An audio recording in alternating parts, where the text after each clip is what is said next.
Meus amados irmãos e irmãs, nós continuamos a estudar a palavra do nosso Deus e Pai. Na semana passada, nós estudamos o capítulo 1 do livro do profeta Ageu.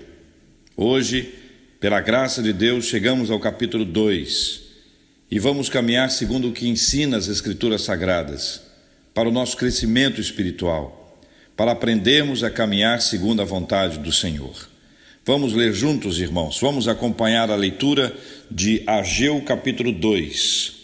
No segundo ano do rei Dario, no 7º mês, ao 21º do mês, veio a palavra do Senhor por intermédio do profeta Ageu, dizendo: Fala agora a Zorobabel, filho de Salatiel, governador de Judá, e a Josué, filho de Josadaque, o sumo sacerdote, e ao resto do povo, dizendo: Quem dentre vós que tenha sobrevivido contemplou esta casa na sua primeira glória? E como a vedes agora? Não é ela como nada aos vossos olhos? Ora, pois, sê forte, Zorobabel, diz o Senhor, e sê forte, Josué, filho de Josadaque, o sumo sacerdote, e tu e todo o povo da terra, sê forte, diz o Senhor, e trabalhai, porque eu sou convosco, diz o Senhor dos exércitos, segundo a palavra da aliança que fiz convosco quando saístes do Egito. O meu espírito habita no meio de vós, não temais. Pois assim diz o Senhor dos exércitos: ainda uma vez, dentre em pouco, farei abalar o céu, a terra, o mar e a terra seca. Farei abalar todas as nações, e as coisas preciosas de todas as nações virão, e encherei de glória esta casa, diz o Senhor dos exércitos. Minha é a prata, meu é o ouro, diz o Senhor dos exércitos. A glória desta última casa será maior do que a da primeira, diz o Senhor dos exércitos, e neste lugar darei a paz, diz o Senhor dos exércitos. Ao 24º dia do mês 9, no segundo ano de Dario, veio a palavra do Senhor por intermédio do profeta Ageu, dizendo: Assim diz o Senhor dos exércitos: pergunta agora aos sacerdotes a respeito da lei. Se alguém leva carne santa na orla de sua veste, e ela vier a tocar no pão, ou no cozinhado, ou no vinho, ou no azeite, ou em qualquer outro mantimento, ficará isto santificado? Responderam os sacerdotes: não. Então perguntou Ageu: se alguém que se tinha tornado impuro pelo contato com o corpo morto tocar em alguma dessas coisas, ficará ela imunda? Responderam os sacerdotes: ficará imunda. Então prosseguiu Ageu: assim é este povo, e assim esta nação perante mim, diz o Senhor. Assim é toda a obra das suas mãos, e o que ali oferecem, tudo é imundo. Agora, pois, considerai tudo o que está acontecendo desde aquele dia, antes de pordes pedra sobre pedra no templo do Senhor. Antes daquele tempo, alguém vinha ao monte de 20 medidas e havia somente 10. Vinha ao lagar para tirar 50 e havia somente 20. Eu vos feri com queimaduras e com ferrugem e com saraiva e toda a obra das vossas mãos, e não houve entre vós quem voltasse para mim, diz o Senhor. Considerai, eu vos rogo, desde este dia em diante, desde o 24º dia do mês 9, desde o dia em que se fundou o templo do Senhor, considerai nessas coisas. Já não há semente no celeiro. Além disso, a videira, a figueira, a romeira e a oliveira não têm dado seus frutos, mas desde esse dia vos abençoarei.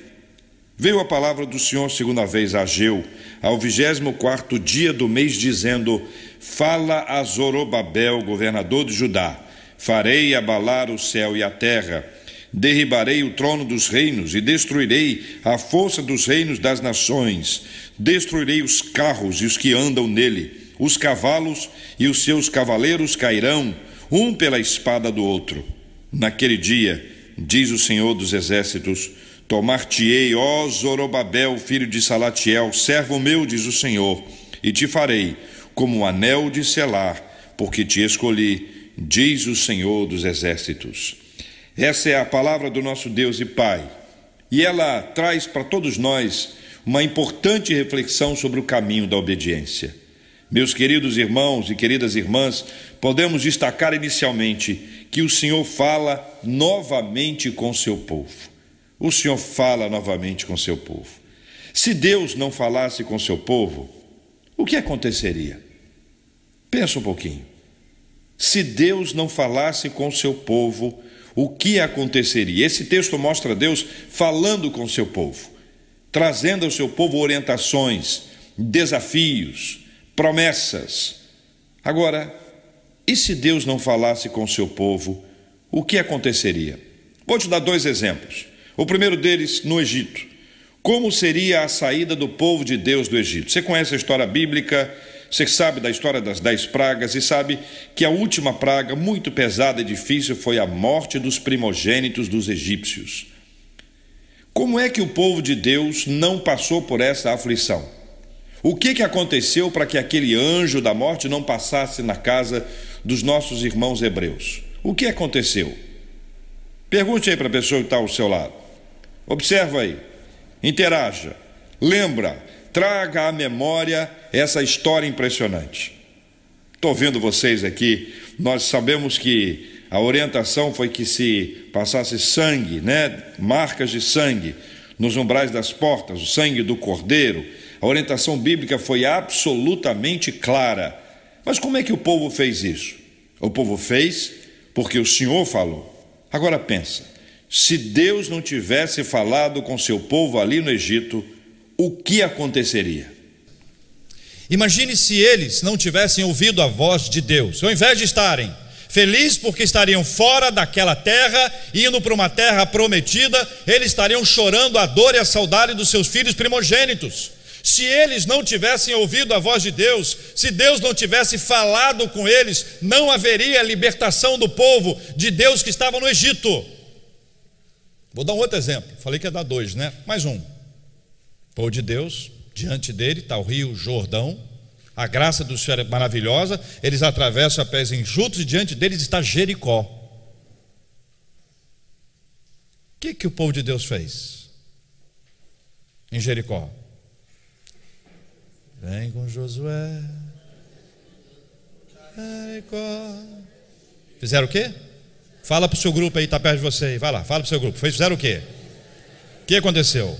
Como é que foi isso aí? Chegaram lá e... Uau, que muralha maravilhosa! Uau, as muralhas são intransponíveis. Uau, nós vamos ficar aqui até amanhã. Uau, o que nós fizemos aqui? Aí começaram a receber flechada, pedrada, tiro não tinha, mas pedrada assim, lá do Jericó para eles. Como é que foi, gente? Levanta alguém e fala para mim, vai lá, uma pessoa. Outra agora, outra pessoa, que essa primeira pessoa não falou nada. A terceira pessoa agora, que a segunda e a primeira não falaram nada. A quarta pessoa, quem vai levantar e vai falar? De pé, meus irmãos, quem vai levantar e falar? Vamos lá. Nossa igreja é uma igreja que prima... Aí, muito bem, Helena. Deram voltas ao redor da cidade de Jericó. Aí o quê? Os muros caíram.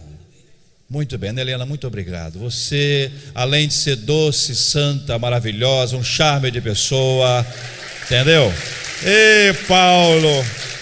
Olha, meus irmãos, eu já vi marido apaixonado, mas igual esse Paulo aqui, é difícil encontrar.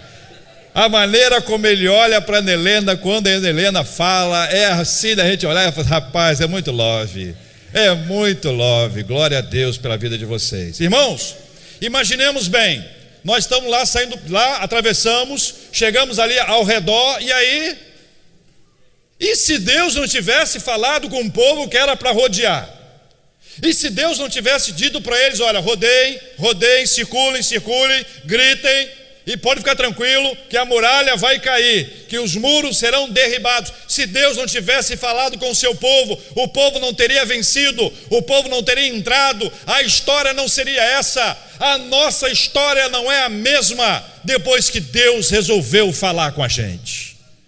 Agora presta atenção numa coisa, Deus fala com a gente.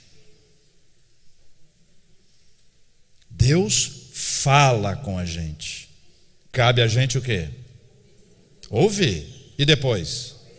Obedecer, né? Não vem de graça não, não, você querer ouvir e obedecer a voz do Senhor. No livro de Ageu, Deus fala em alguns momentos especiais. No capítulo 1, que nós estudamos no domingo anterior, nós observamos no versículo 4 que o povo havia se esquecido de Deus. O povo havia sido conduzido para o exílio, e lá no exílio eles ficaram alguns anos. Quando eles voltaram para a terra, para um lugar especial que Deus havia reservado para eles, eles se preocuparam com as suas próprias vidas, eles se preocuparam com as suas próprias casas, eles não se comprometeram na reconstrução, a construção do templo do Senhor. Eles tinham se esquecido de Deus, e nós lembramos que nós nos esquecemos de Deus aos poucos. E eu fiz aqui um paralelo com esfriamento espiritual. Ninguém que está quente espiritualmente esfria de repente. Nós vamos esfriando aos poucos. Um dia nós vamos à igreja com muita alegria, nós lemos a palavra do Senhor, nós oramos, nós contribuímos, nós adoramos ao Senhor. No outro nós passamos a diminuir, depois um pouco mais, depois um pouco mais, depois um pouco mais, até nos tornarmos frios espiritualmente. Quando a gente abre o olho, já aconteceu. Acontece assim, no estalar de Deus, mas não é instantâneo. Aos poucos acontece na nossa vida. No versículo 9 do capítulo 1, nós observamos que o povo corria por sua própria vida.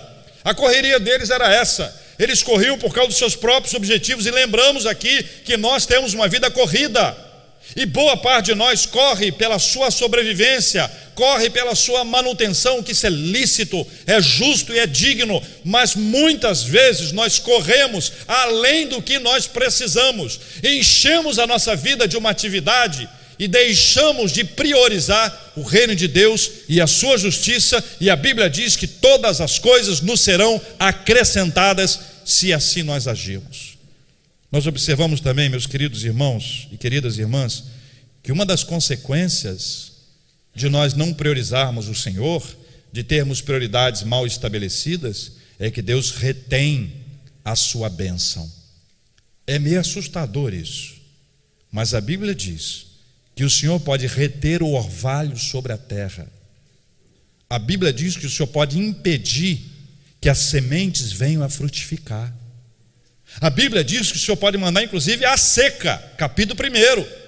Ao pensar nisso, Deus estava trazendo para o seu povo um despertamento. Olha, acordem, vocês trabalham muito e colhem pouco, vocês se esforçam muito e o resultado é mínimo.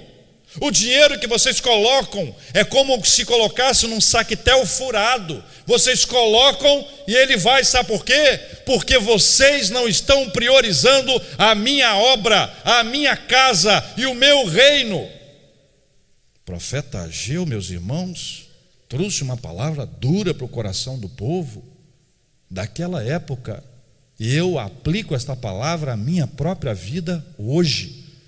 E encorajei você a aplicar a sua vida no domingo passado. Estou reencorajando a aplicar a sua vida hoje. Quando nós começamos o capítulo 2 de Ageu, nós já estamos na fase em que o povo ouviu a voz de Deus e se colocou à obra.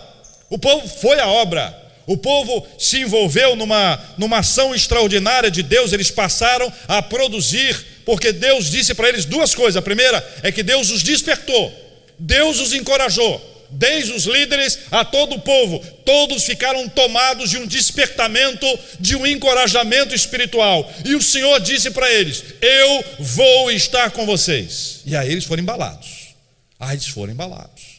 Capítulo 2 começa nesse embalo. Mas no capítulo 2 nós nos deparamos com uma realidade complexa e difícil. Eles começaram a trabalhar, mas começaram a desanimar.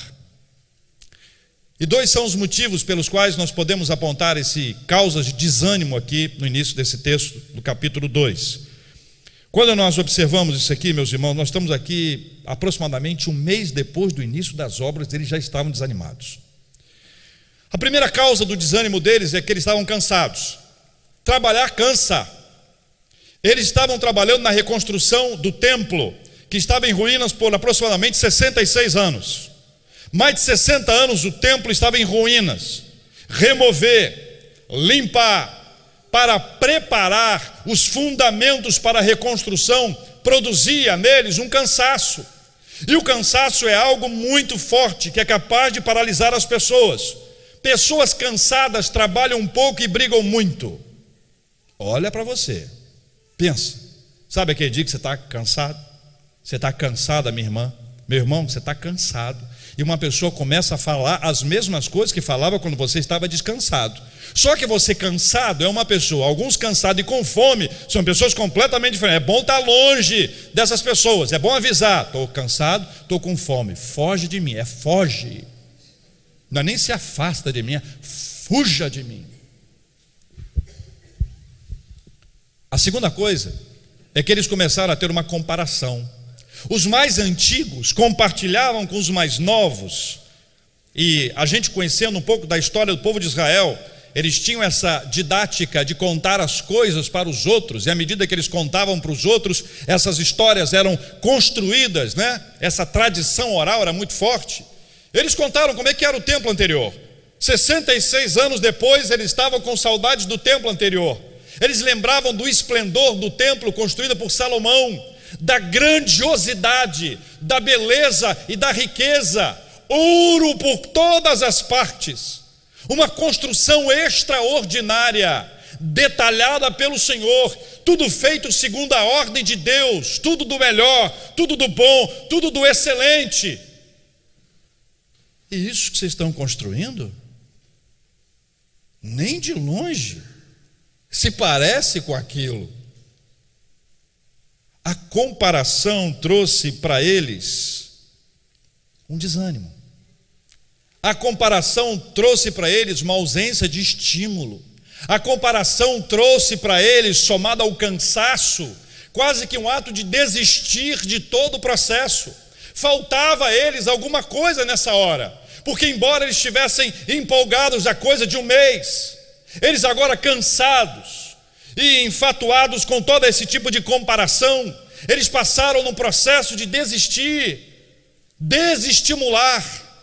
E aí, meus irmãos, Deus percebe isso tudo, porque Deus sabe todas as coisas e trabalha com eles algumas questões especiais. O problema é que essas causas, cansaço e comparação, estavam boicotando o progresso da obra e, sobretudo, a obediência a Deus. Vamos lembrar de uma coisa: a construção do templo no contexto de Ageu era o lugar da presença de Deus. Significava para eles a presença, Deus estava ali naquele lugar. Lembramos dessa presença de Deus que se manifestava, essa presença de Deus extraordinária, esse querer de Deus ao se manifestar no meio do seu povo. Ou seja, a não construção do templo era o mesmo que não queremos Deus, não nos importamos com Ele, não estamos preocupados. É diferente de hoje, mas naquela época era esse contexto. Ou seja, construção do templo era obedecer a Deus. Por isso o cansaço e a comparação eram agentes que precisavam ser enfrentados. O cansaço no corpo e a comparação na mente.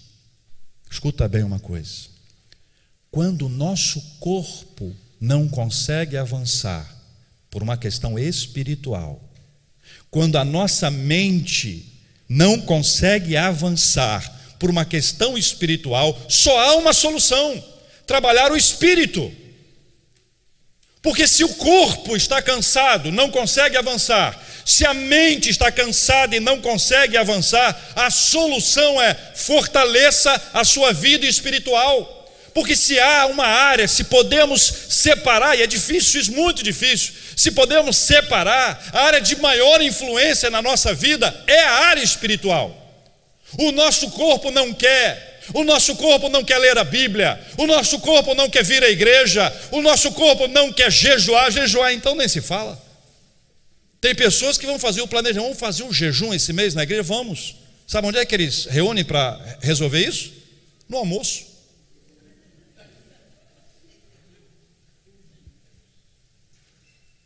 Nosso corpo não quer. Quando o nosso corpo não quer, meus queridos irmãos, é difícil. Quando a nossa mente não quer, o nosso emocional recebe um obstáculo, e são várias as questões. Eu não vou ler a Bíblia, porque tem gente que lê a Bíblia e não vive o que a Bíblia diz. Eu não vou à igreja porque aquela pessoa vai estar lá. Se aquela pessoa vai estar lá, eu não quero estar lá. E várias outras razões emocionais que são criadas na nossa mente para criar um obstáculo para a nossa obediência ao Senhor. Nós precisamos entender que são questões agora que são resolvidas do ponto de vista espiritual. Fortaleça a sua vida espiritual.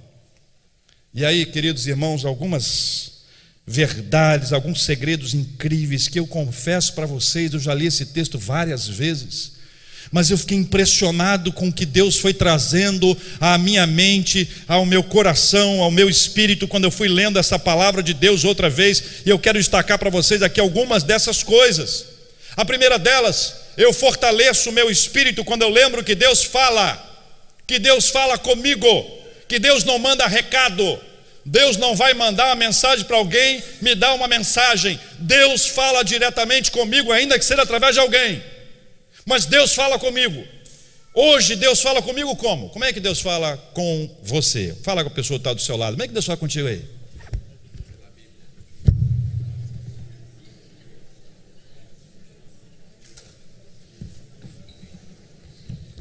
Como Deus fala com você? Se você me respondeu que Deus fala com você pela Bíblia, e se eu te perguntar quantas vezes por dia você lê a Bíblia? Versículo no WhatsApp não conta não, tá? Reverendo, eu recebo vários versículos pelo WhatsApp. Você gosta quando as pessoas te mandam um versículo pelo WhatsApp? Fica só entre nós dois aqui, né? Mas vou te dizer uma coisa: quando a chapa esquenta, o versículo chega na hora certa. Então você não reclama não. Você trata de ler o versículo da palavra de Deus para a sua vida lá. Mas não adianta uma relação com o Senhor através do WhatsApp que alguém mandou. Vá direto à fonte. Dobre-se na presença do Senhor, leia a palavra do Senhor, mergulhe na palavra do Senhor, estude a palavra do Senhor, memorize a palavra do Senhor. Hoje na sala dos jovens e adolescentes eu estava lembrando que o Google mudou a nossa maneira de memorizar as coisas. Fizemos um teste, perguntamos para o Google lá, quem descobriu o Brasil? E o Google disse que não foi Pedro Álvares Cabral. Nós ficamos impressionados. Não vai procurar agora não, tá? Pastor, fica com a curiosidade. Segura a curiosidade, meu irmão.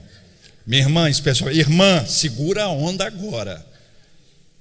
Sabe, eu fico impressionado porque o Google tirou da gente a possibilidade, o desejo e até se aquela mania de memorizar as coisas. Dá um Google, velho. Dá um Google. Sabe?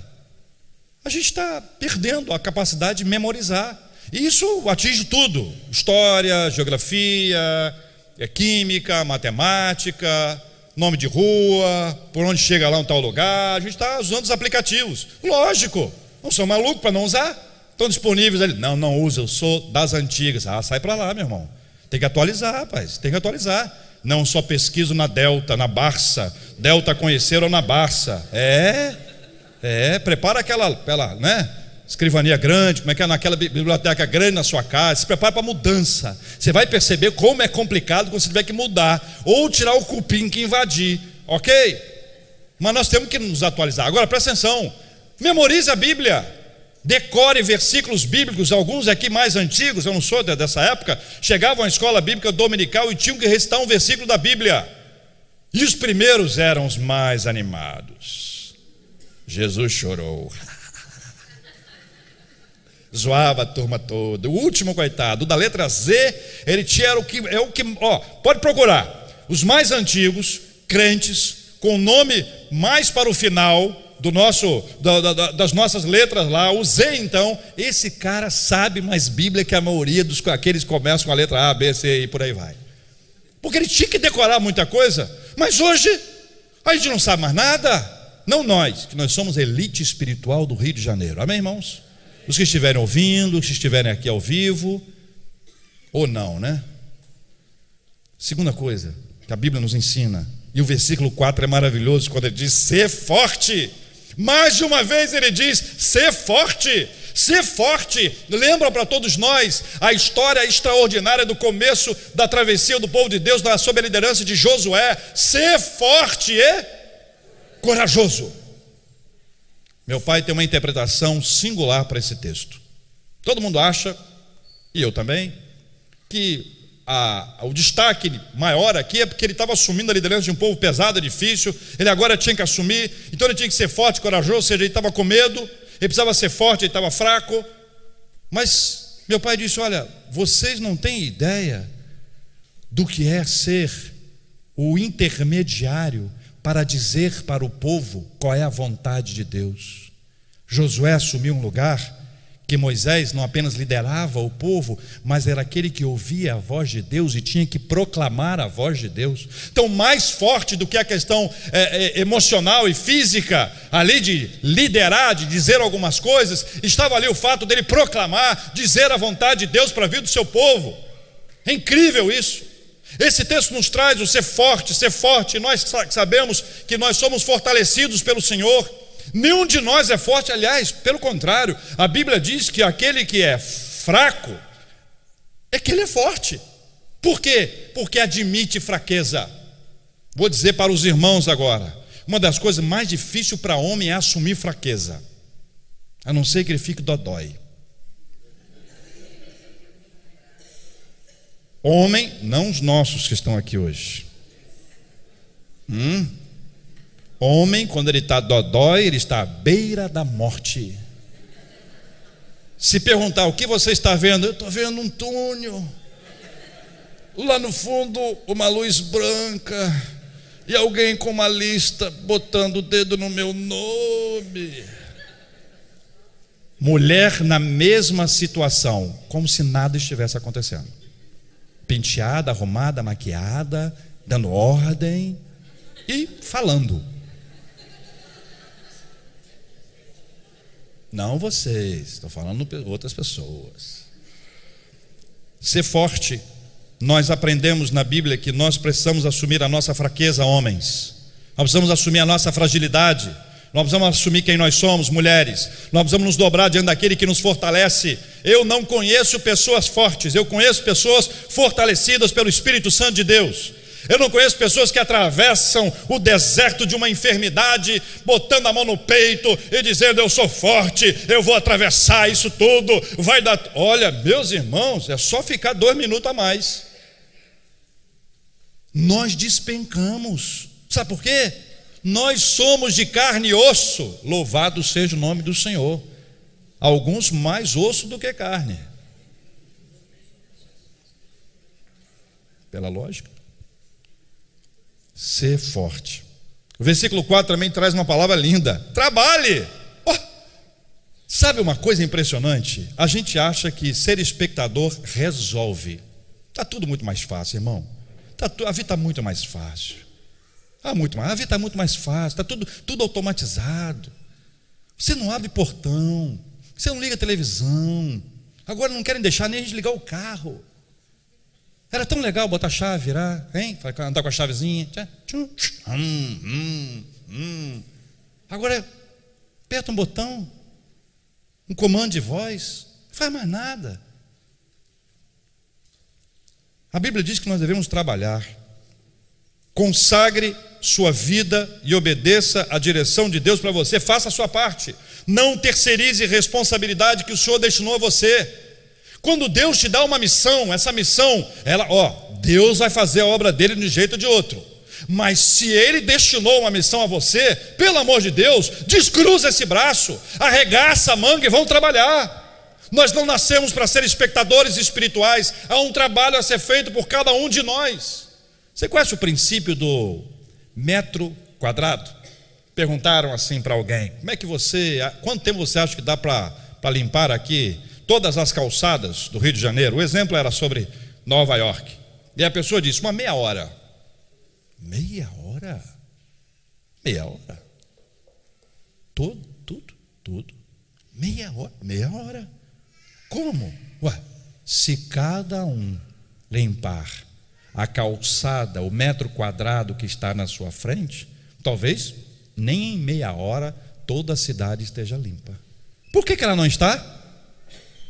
Porque a gente não faz a nossa parte. Nós precisamos aprender que, assim como a Bíblia diz que nós devemos trabalhar, nós devemos consagrar a nossa vida ao Senhor e cumprir a nossa missão. E se você não sabe qual é a sua missão, você está um passo atrás. Pastor, eu quero trabalhar, mas não sei a minha missão. Sabe como uma dificuldade que a gente tem em igreja? É pessoas que trabalham fora da missão. Não sabem a sua missão. São ativistas. Trabalham, se cansam porque estão cansadas, se estressam porque estão estressadas, brigam porque brigam, estão estressadas e cansadas, não produzem.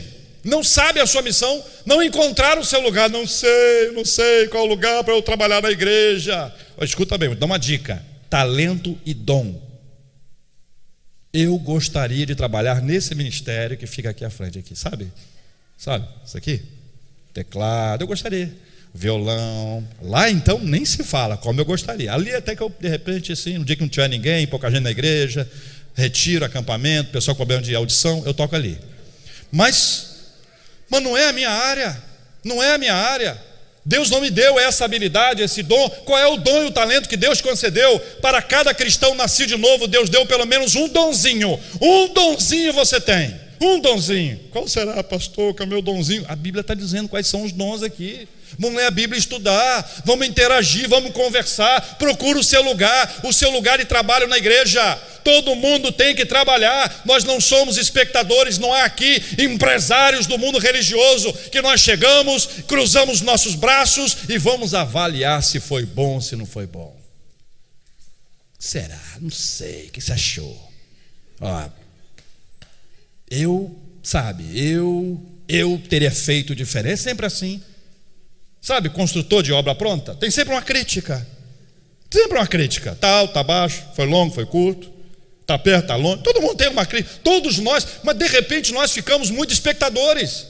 E nós não podemos migrar para esse lugar de espectadores. O cristão não foi chamado para ser um espectador, ele foi chamado para trabalhar, mãos à obra. Versículo 5: creia na aliança de Deus com o seu povo. Deixa eu te falar uma coisa: Deus não muda de opinião, não. Deus não muda de opinião. Deus não se arrepende de ter dito ou feito ou estabelecido a sua aliança com o seu povo. Deus, quando faz uma aliança com alguém, Ele vai até o final nessa aliança. Deus não é homem para mentir e nem filho de homem para se arrepender. Deus é imutável, Deus não muda. É o atributo da imutabilidade de Deus. Deus estabeleceu uma aliança com o seu povo e disse: você é meu povo, e aquele que é povo do Senhor terá da parte de Deus a presença dele o tempo inteiro. Jamais será abandonado, jamais será esquecido. Ainda que você olhe para a sua vida e diga: eu fui abandonado, Deus esqueceu de mim, Deus me abandonou. Essa choradeira que a gente faz de vez em quando, que eu também faço, que é normal para a nossa vida, mas não podemos ficar lá. Esse não é o nosso lugar. O nosso lugar é daqueles que são erguidos pelo Senhor, levantados pelo Senhor, com quem Deus estabeleceu uma aliança. Versículo 8, meus irmãos, versículo 8. Leia o versículo 8 aí, leia o versículo 8. Leia o versículo 8.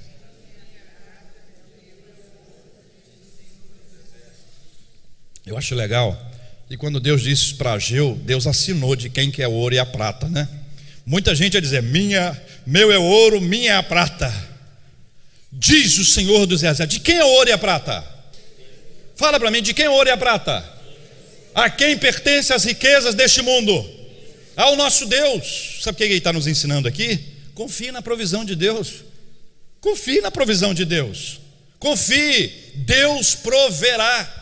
Deus nos sustentará, Deus nos guardará. O Senhor está dizendo para o seu povo: pode trabalhar que eu vou mandar o que você precisa. Meu é o ouro, minha é a prata, diz o Senhor dos Exércitos. E essa expressão, o Senhor dos Exércitos, é uma expressão estabelecida pelo Senhor para dizer: olha, vai ter batalha, vai ter guerra. O Senhor dos Exércitos está dizendo: minha é a prata, meu é o ouro. O Senhor proverá. Confie na provisão de Deus. Como ouro e prata pertence a Deus, Ele transferirá os tesouros para quem Ele quiser. É assim que nos ensina a palavra de Deus. Para chegar lá, versículos 14 e 15 até o versículo 19, depois 16 a 19, ele fala sobre a impureza ritual. É uma lei que havia dentro do povo de Deus. Se alguém puro toca algo impuro, esse puro se torna impuro. Mas o puro não purifica o impuro. E eu queria dizer para vocês o que Deus ministrou à nossa vida nessa palavra, é que nós precisamos reconhecer os nossos erros. Nós precisamos reconhecer o que está imundo na nossa vida. Nós precisamos reconhecer aquilo que está sujo. Nós precisamos limpar. Sabe quando você está num restaurante e cai um pinguinho de café, um chocolate, feijãozinho na sua blusa, aí você pede uma água quente, não é isso que a gente faz? Você pede uma água quente, passa com um paninho quente, hein? Não é não? Não é assim não? Eu vi no YouTube, não é assim não? Tutorial, como tirar água, se cair, não é isso não? Aí você pega lá, quentinho, e passa assim, entendeu? Não precisa nem passar sabonete nem nada. Às vezes limpa, se não limpar, pede para alguém limpar para você, que eu não posso ajudar mais do que isso aqui. Nós precisamos limpar. E essa parte é a parte onde nós precisamos reconhecer os nossos erros. Precisamos reconhecer os nossos erros. Olha para mim. Olha para mim e me diga: não tem nada na sua vida que precisa ser arrumado? Não tem nada na sua vida que precisa ser acertado? Reconheça os seus erros. E dos versículos 16 ao versículo 19, o profeta Ageu, em nome do Senhor, ele diz: olha, vocês passaram por todas essas intempéries por causa do seu afastamento, de não reconhecer o seu erro e não acertar. Reconheça os seus erros e procure o acerto na presença de Deus. Por fim, versículos 20 a versículo 23, prepare-se para grandes coisas feitas pelo Senhor. Prepare-se para grandes coisas feitas pelo Senhor. Deus toma qualquer um e dá a ele a autoridade para que ele tenha o selo com seu próprio anel, sinal de autoridade, sinal de possibilidade de exercer essa autoridade dada pelo Senhor. Deus toma uma pessoa e coloca essa pessoa onde Ele quiser. Prepare-se para grandes coisas feitas pelo Senhor. Ele vai movimentar as nações inteiras para prestigiar, para abençoar, para prover aquilo que Israel precisa. É da mesma forma que Deus quer nos ensinar. Ele vai movimentar céus e terra. Prepare-se para grandes coisas feitas pelo Senhor. Vou repetir cada verdade, cada segredo desse. Eu queria até pedir que você anotasse, se você quiser anotar, mas eu queria te encorajar a guardar, ou grava, ou pega o seu celular aí que eu vou falar devagarzinho. Você vai receber essa mensagem em áudio inteira, se não tiver nenhuma dificuldade, eu espero que não tenha. A primeira verdade, o primeiro segredo que está aqui: Deus fala. Deus fala. Ouça a voz de Deus. Deus fala, ouça a voz de Deus. Segundo, seja forte. Forte é aquele que reconhece a sua fraqueza. Forte é aquele que é fortalecido pelo Senhor. Portanto, seja forte. Terceiro, trabalhe. Menos espectador e mais trabalhador. Menos aquele que assiste e mais aquele que coopera, que colabora, que ajuda. 4, creia na aliança de Deus com o seu povo. Deus não volta atrás. Deus estabelece uma aliança com o seu povo e Ele cumpre. Cada palavra de Deus é cumprida. Deus não nos deixa, Deus não nos abandona, Deus não se afasta de nós. Quinto, confie na provisão de Deus. Ele é o dono do ouro e da prata. Deus proverá. Ele vai trazer sobre a sua vida, vai fazer chover sobre a sua vida, vai trazer sobre a sua casa os recursos necessários para que o nome dele seja glorificado e honrado. Sexto, reconheça os seus erros. Aí entre você e Deus. A Bíblia diz que aquele que confessa e deixa, este alcançará a misericórdia. A Bíblia diz: se confessarmos os nossos pecados, Ele é fiel e justo para nos purificar de todo pecado, nos perdoar e nos livrar de toda injustiça. Por fim, prepare-se para grandes coisas feitas pelo Senhor. Ele movimenta céus e terra. Ele levanta pessoas em lugares estratégicos para que o nome dele seja glorificado, para que o nome do Senhor seja honrado. Meus irmãos, se na semana passada nós falamos sobre prioridades mal estabelecidas, o capítulo 2 de Ageu, fechando esse estudo no livro do profeta Ageu, nós estamos vendo como é o caminho da obediência e como nós precisamos nos preparar para esse caminho da obediência daquilo que Deus tem para realizar através das nossas vidas. Nada disso é fácil. Colocar isso em prática parece simples, mas eu quero lembrá-los daquilo que eu disse anteriormente. Existem dois agentes de desânimo muito complexos na nossa vida. Um é o cansaço, outro a comparação. Aconteceu nos tempos do profeta Ageu. O cansaço agia no corpo e o corpo cansado não produzia. A comparação agia na mente e a mente fragilizada não produzia.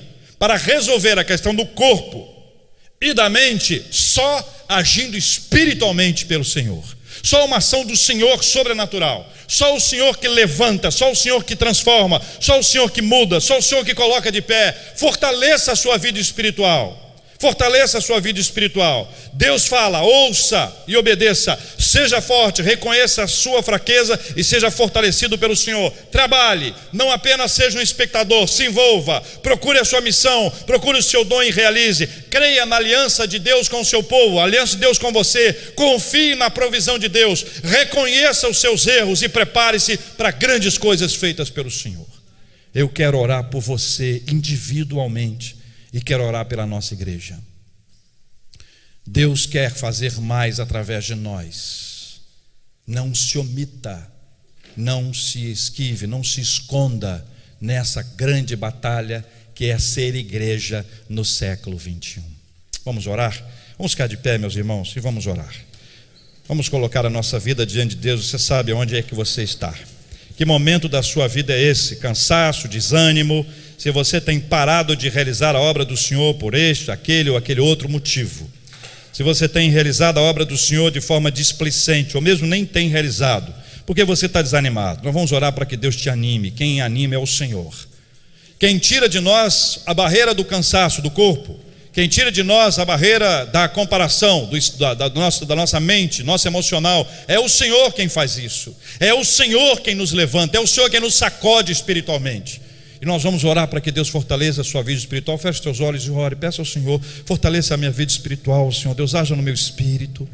Deus sabe o que acontece no seu corpo e na sua mente. É hora de ter uma grande luta e uma batalha entre o corpo e a nossa mente e o espírito vencerá, porque a Bíblia diz que a carne é fraca, mas o espírito é forte, é fortalecido pelo Senhor. O seu cansaço não será mais uma barreira para você ler a Bíblia.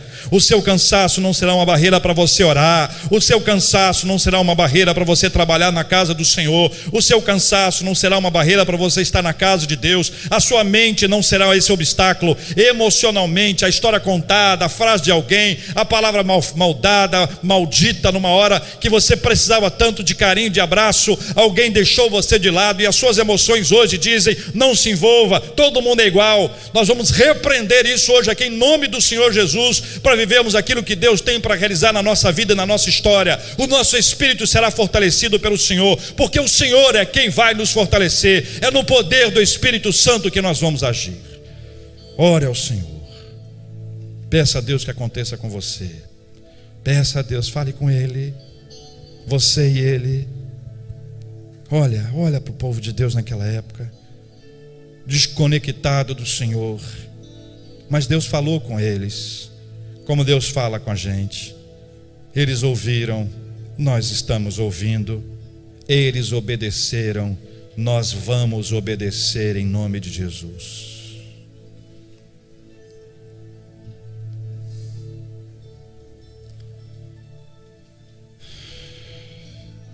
Põe a mão no ombro do seu irmão, da sua irmã, quem está pertinho de você.